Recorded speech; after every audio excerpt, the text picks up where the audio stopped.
Welcome to the Shabby Fabrics at Home Studio. My name's Chase and I am so happy that you guys could join me today. We're going to make something that I think is truly beautiful. It is these hand embroidered no-sew placemats that just have a really organic and natural look to them. I think that they're the perfect color palette for summer going into fall. It has some brightness, but mixed with those deeper warm tones that are really just beautiful.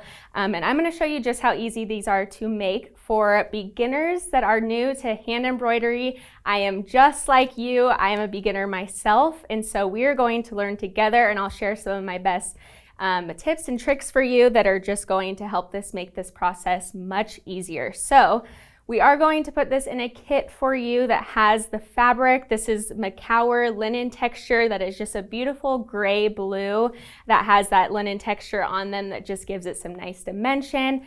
And we're gonna also provide the embroidery floss for it and a few extra materials that you will need. So we're gonna get started, but first I also wanted to show you these at-home fringe napkins. If you haven't already checked that out, go look at our last video on these. These are the perfect pair to these placemats. It has the nice fringe and then matching fabric here. And then we also have our wood beaded home decor. So there's another video that shows you how to make these fun napkin rings with these natural wood beads here and this jute tassel and a few other fun home decor elements. So with that being said, we'll get started now. The first thing that you will want to do is we're going to prepare our fabric. So you're going to cut 4 15 by 21 sized fabric pieces here, and then also 4 13 by 19 pieces of that. And then you're going to take some fusible interfacing and cut 4 13 by 19 pieces of that as well. These are going to be the tops and bottom parts of your placemats. Once you have that cut out, you're going to take one of your fusible interfacing and then one of your top pieces here that are 13 by 19, and we're going to start just adhering these together. So what you're going to do is on the fusible interfacing here, you can kind of feel the bumps on here. That is what's going to adhere to the fabric. So we're just going to place this on top. I am using a wool pressing mat that we are going to iron onto. This is great because it's just smaller in size and it makes it nice and easy other than a large ironing board you can easily travel with. And then I'm also using this Oliso iron. This is my favorite iron because it's just really small and compact here. It's just easy to use and it's just easy and light to hold, and we're just gonna iron this onto it. And it's not going to adhere right away when we're doing this. It's going to take some time to cool and will adhere over time as it does cool. But we're just gonna go over a few times and make sure it's down nice and adhered straight, just like so. So once you have that on there, you're going to do this with all 4 of your 13 by 19 top pieces of these placemats, and you're going to set them all aside besides one. We're going to start then tracing our hand embroidery onto the top portion of these placemats here. And what we're going to do, I'm going to put this wool mat aside and I'm going to bring over my light box. A light box is great. It's a fantastic tool if you don't already have one of these. It makes tracing onto fabric so easy because you can just easily see the design here. We are going to include the design here in your pattern that will show you the design perfectly. But for right now, I'm just sticking the picture of it down here so you can see that we can see it perfectly. And then I'm going to take my friction pen and we're just going to trace directly onto the fabric. And this friction pen is great because it has erasable ink when heat is applied to it. And so it makes it, if you get outside the lines or anything, you can just easily take some heat when it's applied and it disappears completely. It can also be erased. It's just a really nice touch if you're kind of like me and get outside the lines a little bit. And I actually already traced it onto here so we can see that we just created a matching design, just like so, where we can then begin to draw and do our hand embroidery. So I'm gonna set this light box aside. I love how just small that is and it's easy to use, nice and bright. You don't have to really compare the drawings and try and trace it yourself. It makes it just nice and easy for you. So from there, we're going to start our hand embroidery. And what we're going to do is we're going to take our embroidery hoop. I typically use the wooden ones, or I was typically using those, and I found that my fabric tended to slip a lot easier with the wooden hoops. And so I actually started using these tension hoops that we do have available. We have a 3-pack for you that comes in an array of sizes, and then we also sell them individually, and it makes it so easy. All you're going to do is we're actually going to flip it over here and put it on the side with our design, and then we're going to take this tension spring and we're going to just set it in the middle, and you can see here it just gets it perfectly in. It holds it nice and tightly. It doesn't slip out of the 2 hoops, and they have fun colors with them as well. So we'll get started with these. We're gonna first thread our embroidery floss that we'll be using. I'm not gonna show you the entire process of doing this hand embroidery just for video purposes, but I will show you the steps for each technique that we will be using. Like I said, I was also new to this, but I feel like it's something that is easy to catch on to, and I just love how calming and relaxing it can be. It's really a popular thing that's going around now that is just so much fun. So we will start with our green embroidery floss, and what we're going to do here is we are going to make this pink flower here because it goes through every single design that is within the whole design here. So now we'll get started on doing our hand embroidery for this lovely design here. What we're going to do first is we are going to thread our embroidery floss, and we are going to use all of our strands for this. You can use less strands, so you would just divide them. It is common to use 3 strands or so, but I personally like the thicker design on here, but again, it is your preference. But I am using all of the strands here. And what we're going to do is we're going to start underneath our hoop. And the first stitch that I'm going to demonstrate here is a back stitch. So we're going to go up through the embroidery hoop, and we'll just get 1 stitch going here. Go down, and then what we will do is we're going to go up 1, a little bit ahead of that stitch, and then back to our first stitch. We'll just pull it through. I'll show this a few more times. So we're going a little bit ahead of that stitch that we just did, and then we're going back. And this is going to create our stem. You can, measure out the amount of back stitches that you would like to do and, measure them maybe a 1/4 inch. I personally don't do that just because I like to have mine have a little bit of a different touch.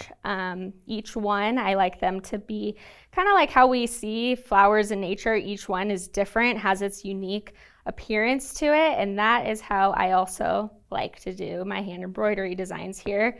Just makes it a little bit unique and different. So I'm going to do 1 more here, go backwards, and then I'm going to show you a second technique here that is used. So this flower that we're doing, it is using every single technique that you will use for these flowers. So although I'm not showing it for each flower, your pattern will then indicate which technique you will use for each one. So then what we're going to do is what's called a lazy daisy. And to do that, we're going to start at the bottom of our leaf here, and we're going to create a loop. I'll try to make it a dramatic loop for us to easily see. And then we're going to put our needle through the bottom of the leaf again, which then creates this loop here. Once you have that loop, we're then going to go underneath our leaf here and go to the point of the leaf, and we're going to lock it in place going upwards. As we begin to pull, it creates that leaf shape for us, just like so. And then we'll go down 1 more time just to secure it in place. And this is called a lazy daisy technique. This is also what we're going to use for this daisy here. This one is just a little bit more dramatic than it is with the leaves. The leaves are a little bit smaller. And I'll show you one more time with this second leaf here. So we'll do one more back stitch, pull it through, go back, and then we'll start at the end of the leaf again, make our loop, and meet it at the other side. Not the other side, just at the other point at the bottom there.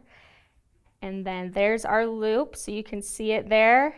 And we're gonna go to the point of this leaf here, go from the bottom, oops, to the top there, and pull it through to secure it in place, just like that. And then down one more time, just to get it extra tight.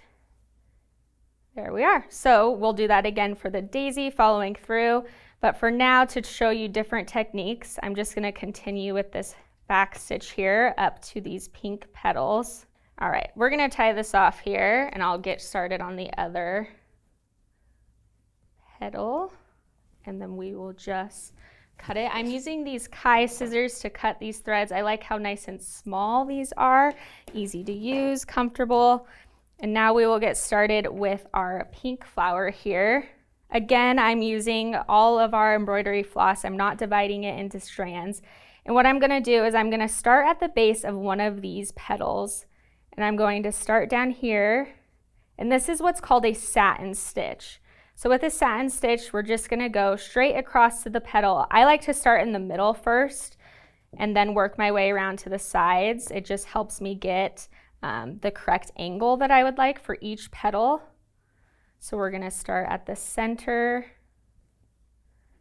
and then just straight back next to the side of our other strand and just continue looping around here, following our petal shape until we completely fill in the petal.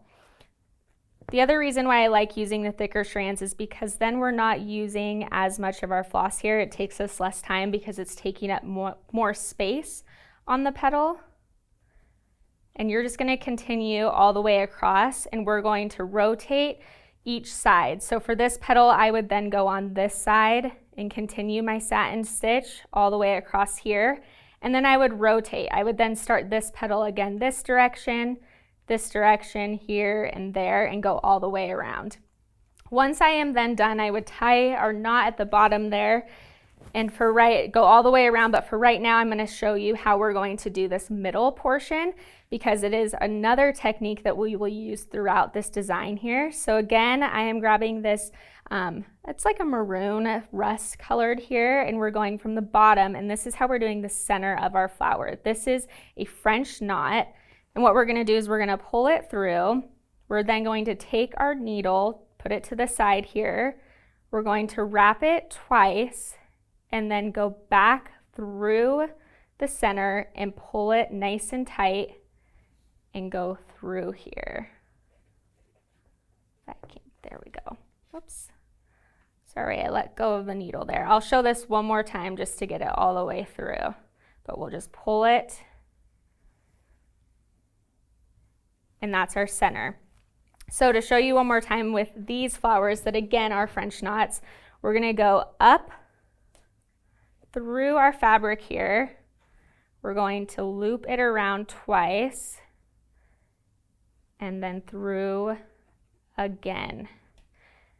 This kind of creates a little berry design or just a small flower here.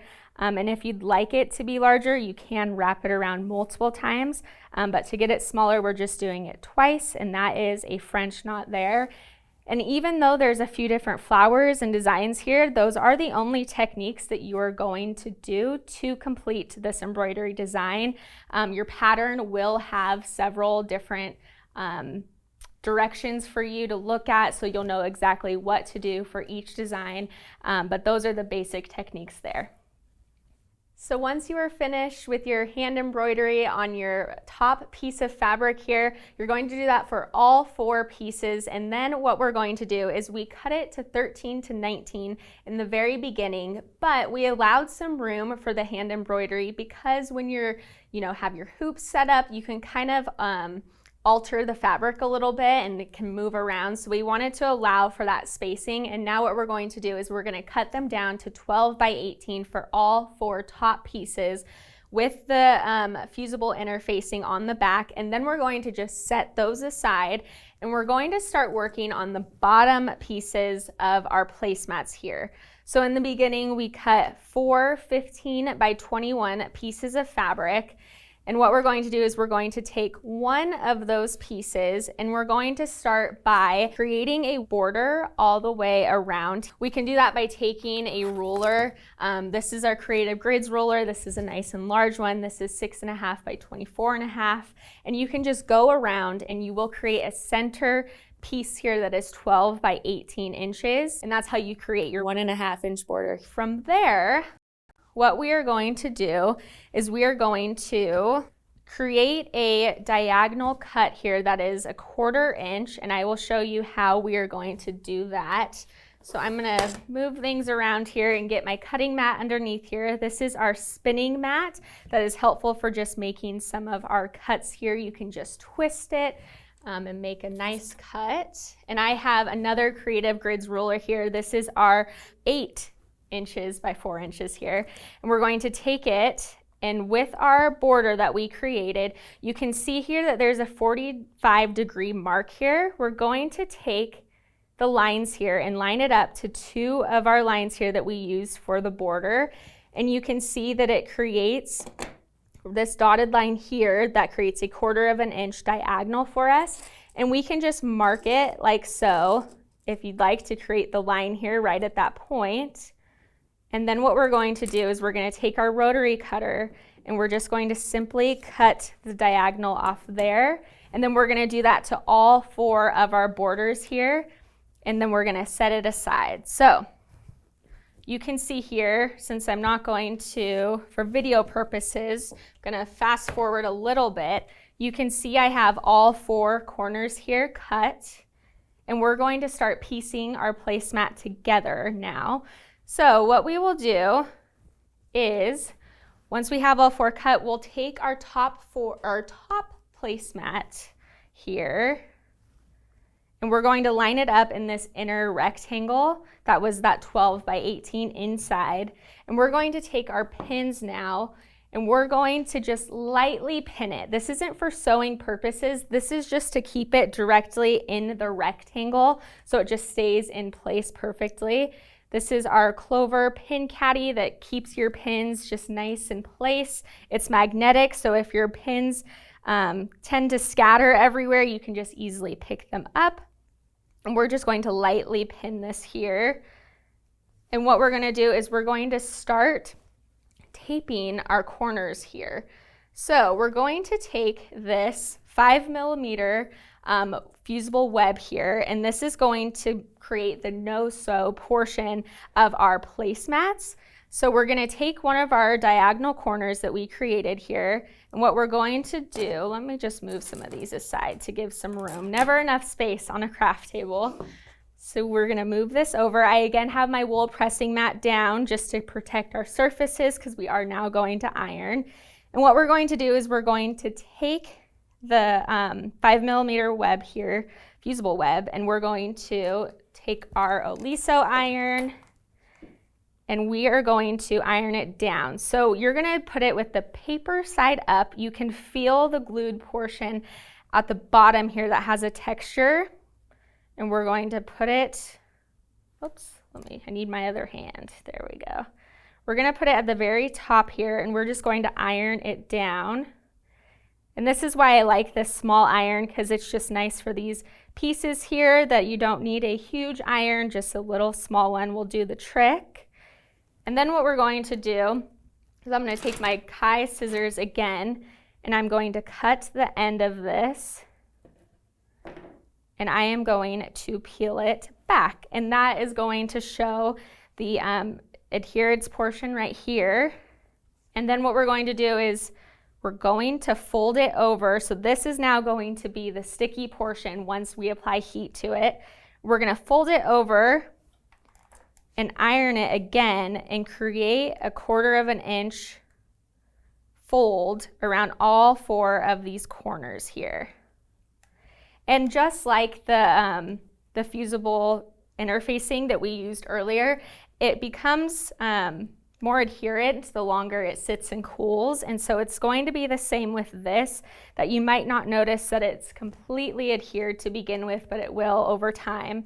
And I'll show that one more time with this here, how I already did the taping portion. And what we're going to do is just fold it 1/4 of an inch or so. Again, take our iron and just press at the fold there. And we're going to do that with all 4 corners here.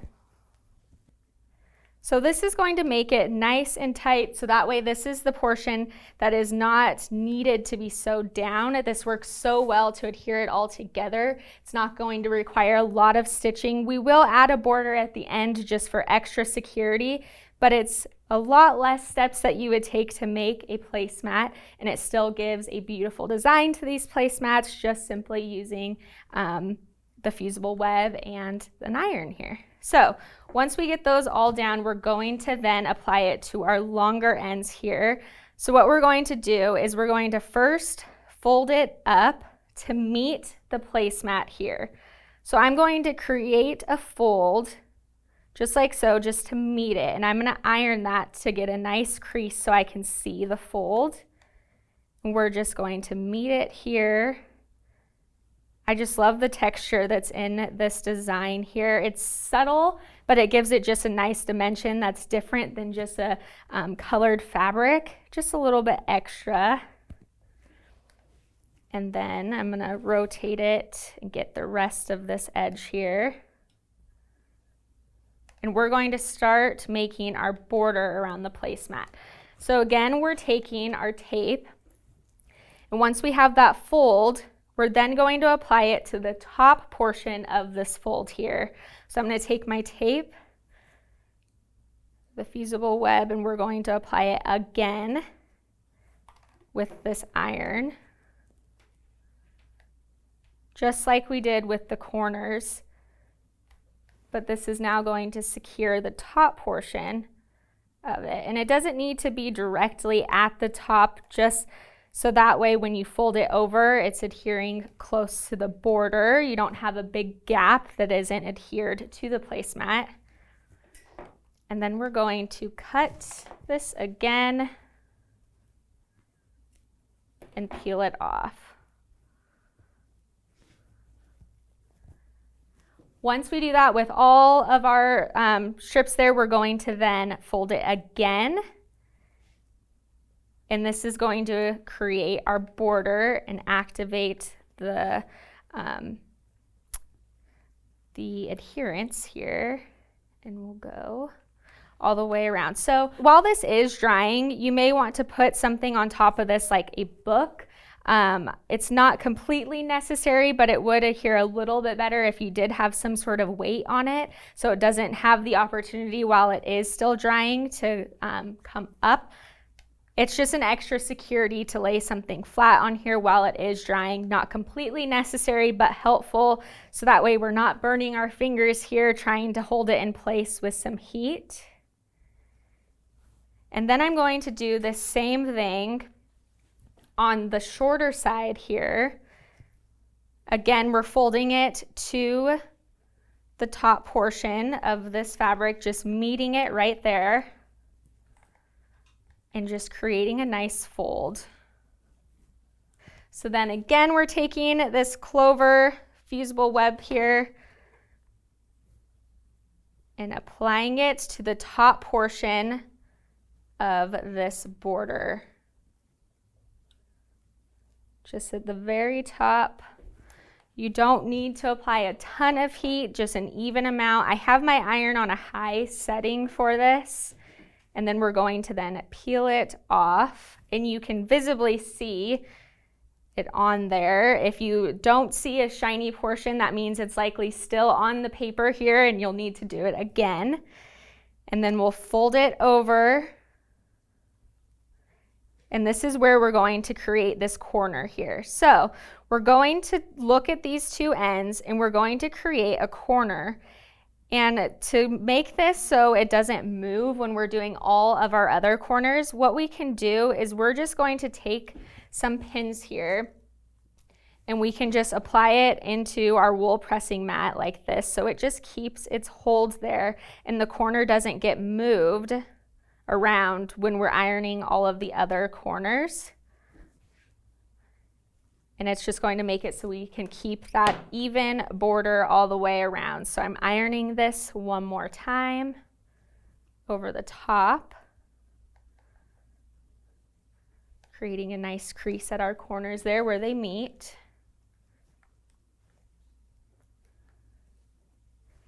And then you're going to do this all the way around, pinning where you feel it's needed to keep it in place, letting it cool slightly so it adheres, and then you're going to have a completed placemat that looks like this with all 4 of your sides with our corners here. Just perfect and looks nice and complete.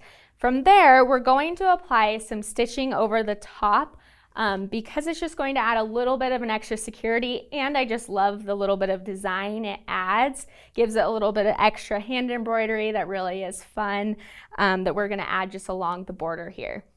So to create the fun design around the border here, we're going to again just hand stitch around here with our embroidery floss. I am using all of our strands here. Again, you can use less if you prefer, but like I said, I just like the thicker design to it that it adds. And so what we're going to do is we're going to start at the bottom of our border here, through the bottom, and just about in the middle of the border, but through the bottom of the fabric. And then we're going to create a diagonal angle and go through the other side, and then we're going to pull it through and do it again from the back side, diagonally on the other side of this X, and pull it through one more time. And I really didn't have a specific pattern that I used for these X. I liked that it was just a little bit sporadic and I used different sizing, but you can do it however you choose. To avoid a bunch of thread on the back side here, another option that you can do is you can go through the back and kind of work your way through the middle of the fabric here. Whoops. Just kind of travel the needle directly through here. Be careful because the needle is sharp, and you're going to stop where you would like your next X to land and go through the fabric diagonally again and create another X here. I'm going to do this one a little bit larger through the fabric. So I am just going to continue going down the line here and making these X's, and I will show you what I typically do with the corner piece here. We're going to get it pulled through, do one more diagonal, and just a simple X. Like I said, you can make them as big or as small as you would like. Almost lost the needle there. And just as much spacing. I did some that were a little bit closer together, some a little bit more spaced out. But when I do get to the corner here, I like to just put the X around the corner just to add some extra security to the placemat corner here, just in case it gets a little bit of wear with placemats here. We just want to make sure they're extra secure. So as you can see, I just continued along the border here with these small and larger X's. When I got to the corners, I put my X directly over the corner just to add a little bit of additional security here. And I just continued around with any customizable border you would like. It doesn't have to be this one. And when you are creating these borders and doing your hand embroidery, we do have a few different needles options for you to use. I personally like the Chanel Shabby Fabrics needles, but there's also the Richard Hemming embroidery needles. several options for you to choose from. Like I said, these are very simple and easy placemats. As a beginner myself, they are beginner friendly. I think you will love hand embroidery. It just gives it a nice, special, and unique touch. So thank you for joining me today. I will see you for our next video. However, in the meantime, make sure you subscribe to our YouTube channel and also follow along on our Pinterest and Instagram page at home with Shabby. I hope you guys enjoy this project, and I will see you next time.